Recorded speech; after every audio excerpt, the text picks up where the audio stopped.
अल्हम्दुलिल्लाह रब्बिल आलमीन वस्सलातु वस्सलामु अला रसूलिल अमीन अम्मा बाद।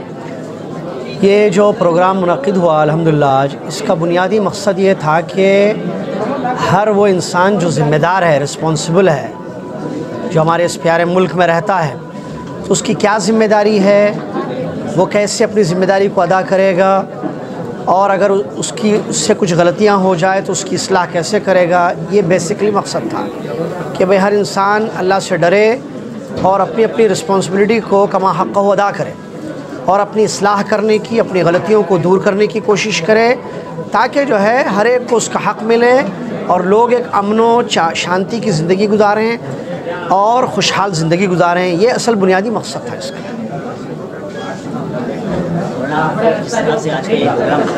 जी, कोई ऐसा भी प्रोग्राम रख सकते हैं जिसमें नौजवान जो आज नशे में मुब्तला हो चुके हैं, जी, उन लोगों को बाहर निकालने के लिए या उनको तरबियत देने के लिए? जी ज़रूर, इंशाल्लाह। ये बहुत कम्युनिटी की या सोसाइटी की बड़ी अहम ज़रूरत है ये कि हमारा जो नौजवान तबका है जो बेराहरवी का शिकार है, नशावर चीज़ों में, मनशियात में पड़ा हुआ है, तो उनकी अखलाक़ी तरबियत करने के लिए इंशाल्लाह प्रोग्राम्स होंगे।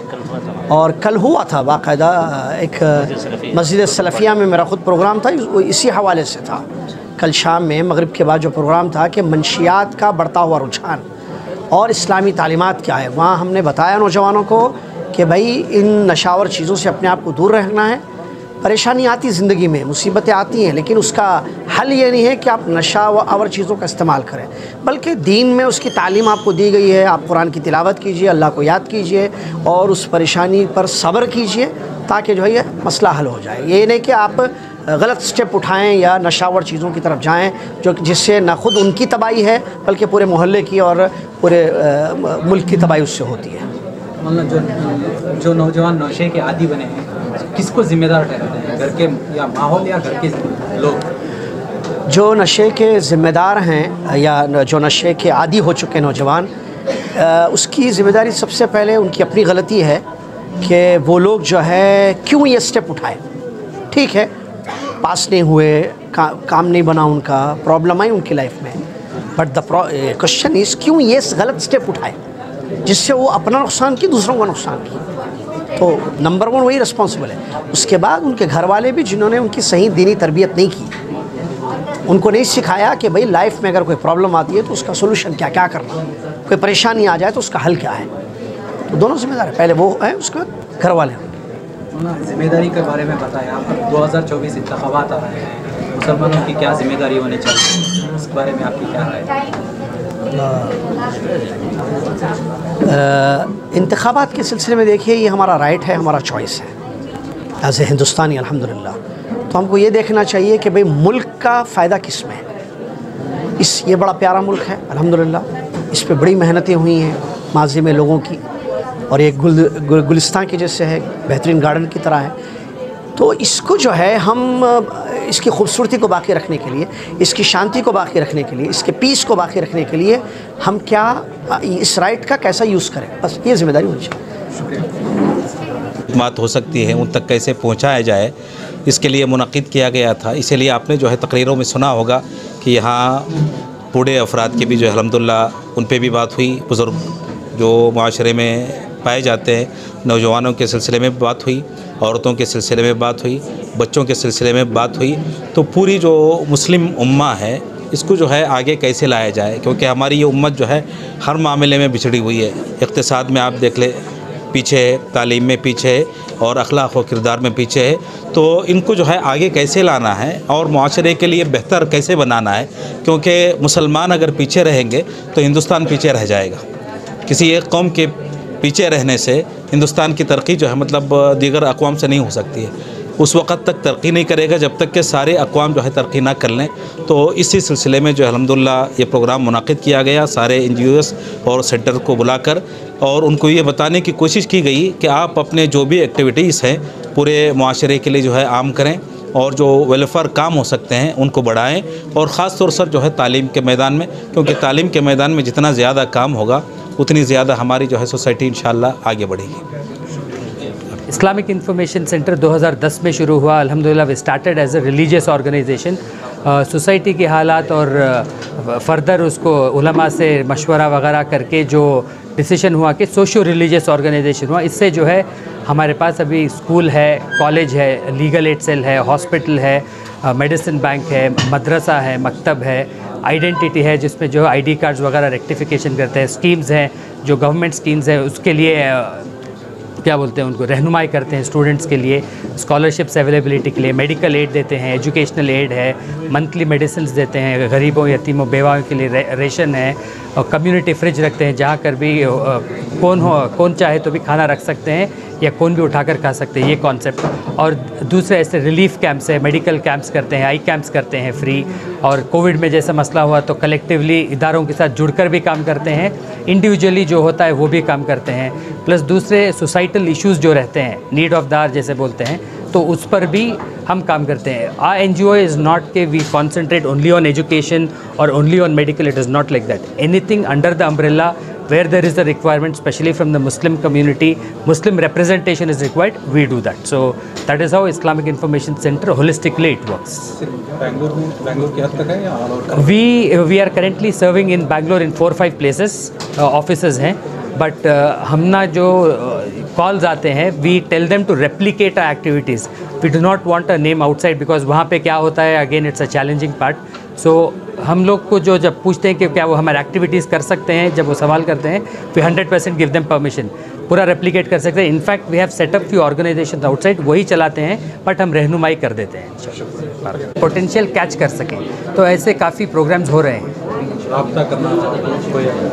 रब्ता करना है तो आप व्हाट्सएप पे रब्ता कर सकते हैं, या फिर आप हमारे ऑफिस भी आ सकते हैं, या फिर हमारे स्कूल या कॉलेज फिजिकली विज़िट कर सकते हैं। और जो प्रोग्राम्स अवेलेबल हैं अभी, जैसे SSLC हो रहा है अभी एग्ज़ाम, अगर उसमें जो बच्चे फेल हो जाते हैं उमूमन देखा जा रहा है कि या तो वो सुसाइड के लिए चले जाते हैं या फिर प्रेशर में रहते हैं कि उतने मार्क्स अचीव नहीं कर पाते, उनको काउंसिल करते हैं। और जो बच्चे फेल हो जाते हैं उनके लिए ऐसे कोर्स करते हैं, पास पैकेज मिलता है, वो पास पैकेज लेकर बच्चों को पढ़ाते हैं ताकि एटलीस्ट वो पास हो जाए।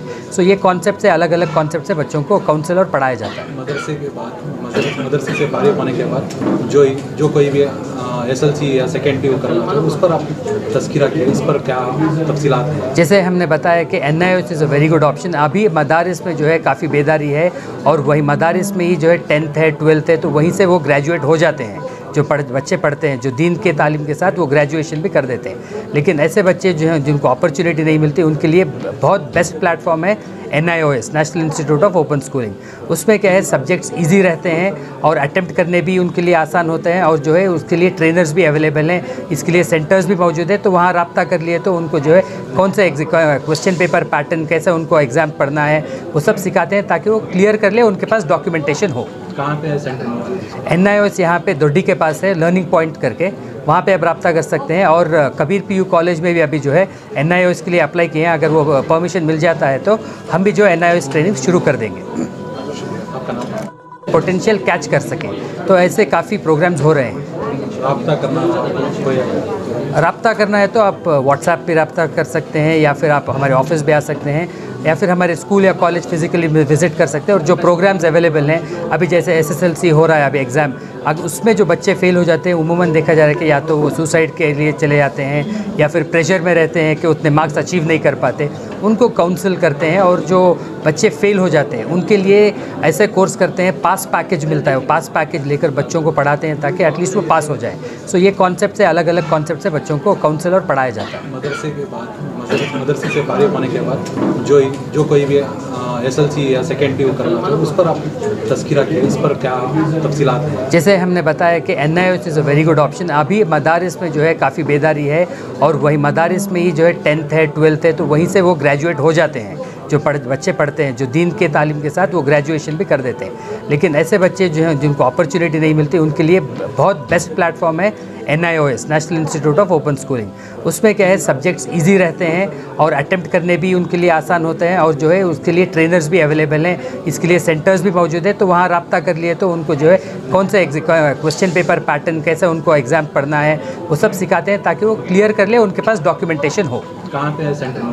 NIOS यहाँ पे दोड्डी के पास है, लर्निंग पॉइंट करके, वहाँ पे आप रब्ता कर सकते हैं। और कबीर PU कॉलेज में भी अभी जो है NIOS के लिए अप्लाई किए हैं। अगर वो परमिशन मिल जाता है तो हम भी जो NIOS ट्रेनिंग शुरू कर देंगे। आपका नाम? Zuhaib Javed Khan, Islamic information centre. Contact number आप 9845289298 पे व्हाट्सएप कर सकते हैं, कॉल कर सकते हैं, SMS भी कर सकते हैं, और हमारी वेबसाइट भी लॉगिन कर सकते हैं www.iicblr.co.in। वैसे ही कॉलेज के भी है kabirpucollege.in, और स्कूल की है tgps.co.in, and you can follow us on Instagram, Facebook and LinkedIn as well. तो सोशल मीडिया प्लेटफॉर्म्स पे भी अवेलेबल हैं।